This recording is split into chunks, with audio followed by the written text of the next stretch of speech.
It is 8:30. I'm Dennis House. Thanks for joining us for Face the State on this Sunday morning. The 2019 legislative session is almost over. It ends later this week, but still, there's much to be accomplished in the next 4 days. With us today to talk about that are two state senators, Heather Somers, she's a Republican, and Will Haskell, a Democrat. And we thank you both for being here on the program today. Thanks for having us. Thanks for having us. And I want to begin with tolls, because that's the big thing that it seems everyone out there is talking about. A new poll came out this week from Sacred Heart and The Current showing 59% of the people are against tolls. Where do you stand on that, and where do you see this going? We're hearing from the Speaker late this week that there'll be no vote until after perhaps a special session. Right. Well, I am against tolls. I have been against tolls from the get-go. I don't think tolls in the format that we have seen make financial sense. I have serious concerns that we have no solid plan on tolls. As you can see from the governor's office, the plan changes on a daily basis, and we're hearing it, we're not hearing it, we're having a special session, no, we're going to vote on it today. And people need to recognize, or citizens don't recognize, that the only plan that the federal government has seen and has given a thumbs up to has been the original plan with 82 gantries on it. They have not seen any of these other renditions of toll plans that have come before the legislature or have been put out to the public. So we don't even know if the federal government is going to approve this toll plan. And I think it's another aspect of what we've seen gone wrong with this administration, in the fact that the only solution is to once again put another tax on people in Connecticut. We are pickpocketing the people of Connecticut, one tax at a time. And, quite frankly, we've had an overwhelming response on forums that we've done throughout the state. People are against tolls, and it hurts the middle class that have to travel the furthest for their particular job the most. Senator Haskell, in your judgment, are tolls good for the state? Are they needed? It's not that I love tolls, but I support tolls, because it seems to me that Democrats and Republicans, nearly everybody I've met at the Capitol, can agree that we have to improve our infrastructure. The train from Westport to Grand Central, the town that I represent, has gotten slower since 1950, not faster. We have hundreds of structurally deficient bridges. So given our need to invest in our infrastructure, it seems that we have two plans. One is to borrow, passing on debt to the next generation, which is frankly what Connecticut's done for decades. That's how we're in this fiscal mess that we see every day in the state capitol. The other option is to charge a user fee to those who are on our roads. Given Connecticut's geographic location between Boston and New York, we are a pass-through state. We're the only state on the East Coast without tolls. So we could raise $800 million, 40% of which will come from out-of-state drivers. I think that's a good deal for Connecticut taxpayers. Senator Haskell, as you know, Democrats are in charge of both the House and the Senate, and they have a Democratic governor. And people are asking me, why can't they get this done in the regular legislative session? Why does there have to be a special session that will cost taxpayers money? I ran on tolls. I've been supporting it since the campaign. I think that there is a lot of momentum in my district, but that isn't always the case up in Hartford. And I have a lot of respect for my colleagues, Democrats and Republicans, who represent very different districts with different points of view. Transportation is crucial in Fairfield County, and Fairfield County's economic success is crucial to the economic vitality and recovery of the whole state of Connecticut. So we've got to make these investments, and I'll be urging my colleagues to take it up in the regular legislative session. So you think in the next 4 days, should they be doing it in the next 4 days? Because I think if they're going to vote on tolls, they should vote on tolls. I don't think they have a plan, and I would have to disagree with my colleague here about bonding. Yes, the Republicans have put forth a plan for improvement of infrastructure, including our roadways, our bridges, our trains. However, what we're missing here is we still have to bond to put tolls on the road. Okay, there's no decrease in the bonding. Our bonding package is within the bonding cap. That money is going to be bonded. What they don't like is that we're taking away the allocation.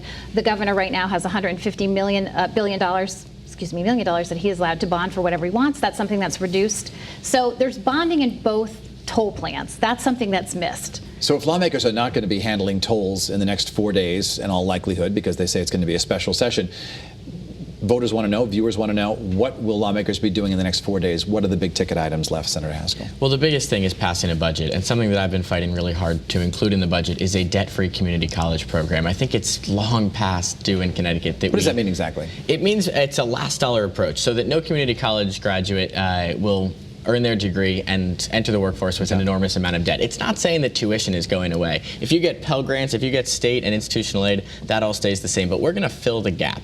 And doing so would cost $6.1 million, but it would actually bring in a tremendous amount of revenue into the community college system. Because when more students fill out the FAFSA form, they realize for the first time that they qualify for federal aid. So it's going to bring greater federal dollars into a community college system that's starved for cash. And it's also going to dramatically increase the number of students who are in classrooms earning these degrees that are desperately needed in a 21st century economy. Senator Summers, what's the big thing Republicans want to see handled the next 4 days besides tolls? Well, we would like to see a budget, absolutely. I think that that's the one thing that we are responsible for doing, is passing a budget. So I think we've heard different renditions of what the budget's going to look like. One of the most important things for me is to making sure that we're not passing on significant tax increases to the citizens of Connecticut on an already overburdened tax system that we have here. Our businesses cannot take additional taxes. I know that I've heard there's going to be quite a few in this budget that I'm looking to see. We have not been privy to it. And one of the things I want to point to is last session, I was able to roll back the tax on something very small just to prove the point.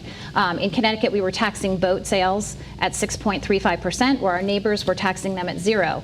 We lobbied and said, please, let's be competitive. Let's reduce the tax rate to 0. We couldn't get it there, but we got it down to 2.99. So from July of last year, in a 6-month period to January, we saw, with a reduced tax rate, an increase in the revenue to the state of Connecticut. So that's where we want to go. We need to change the landscape so that small businesses can survive here in Connecticut, because that's the economic engine of the state of Connecticut, of the economy, of the U.S. economy, is small businesses, not these large ones. And as far as debt-free college goes, it's great to talk about free stuff, but nothing is free.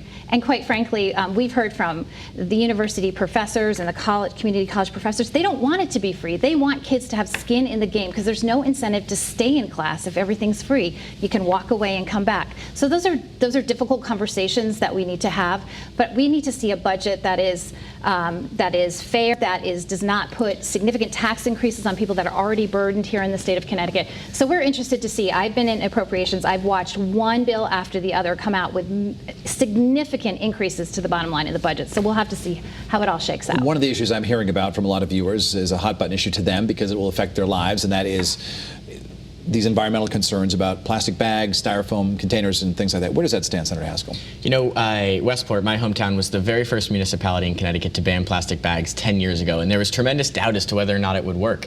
But when you run for office, one of the things you do is you stand outside supermarkets. So over the last few months during the campaign, when I met voters outside of supermarkets, I could actually see that consumer behavior had changed. Smart public policy had driven grocery shoppers towards more environmentally friendly habits. People bring their recyclable bags to the supermarket, not only in Westport, but in many of the other towns I represent. Weston banned plastic bags. New Canaan banned plastic bags. It hasn't been a partisan issue. In fact, a lot of Republicans and Democrats have written to me asking me to make this one of my priorities in the legislative session. So I think it's long past time, given the fact that 1 billion bags are used every year in Connecticut. The average family uses 15,000 bags a year. It's time to scale that bag ban up to the state level. And would that also include straws and styrofoam containers? It's certainly a part of the conversation, but it's a separate bill, and I've been narrowly focused on the bag bill. I would love to ban single-use plastics. I think that we shouldn't be using styrofoam trays in school cafeterias, but the plastic bag ban is something that we have seen works in municipalities. So why not scale that up? Senator Summers, what's the biggest thing the Senate and the House have accomplished so far this year in this session, do you think? Well, I think that we have passed a lot of smaller, very specific legislation. Just last night, we passed a special bill on the workforce improvement. We've passed bills on opportunity zones for businesses where they can have better access to capital to try to revitalize areas in our cities that are being considered opportunity zones with special area and blighted areas. I think that when we're talking about the plastic bags, I'm an environmentalist. I think that's something that we need to look at, but I think we have to be very careful on the way that we do it. You know, just banning the bag does not necessarily help those, especially in the city, that may be not able to afford what you can afford in the district that Mr. Haskell represents, where they want the plastic bag. So let's provide them an alternative. We have one. We're hoping to get that into the legislation should it come up. And we also need to think about our recycling issues with the bottle bill. And a quick question, just to wrap it up, this one-word answer. When will you folks be done with everything this year? June 5th. June 5th? No special session? Not if we can get tolls and a budget passed. I'm going to say September. September. Good enough. Heather Summers, Will Haskell, thank you so much for being in the program today.